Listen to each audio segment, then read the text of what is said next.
The price of an article has been reduced by 25%. In order to restore the original price, the new price must be increased by. Now, let's assume the price to be, let's say, 4 rupees, original price. Now, we are reducing by 25%. So, therefore, it will become reducing by 25% of 4, that is 1. So, the new price will be 3. Now, we want to make this 3 again 4. That means we have to increase the price by 1.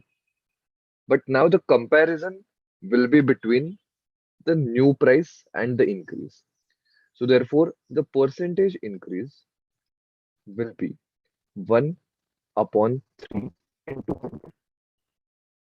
Now the percentage equivalent of 1 by 3 is 33.33. So that becomes your answer.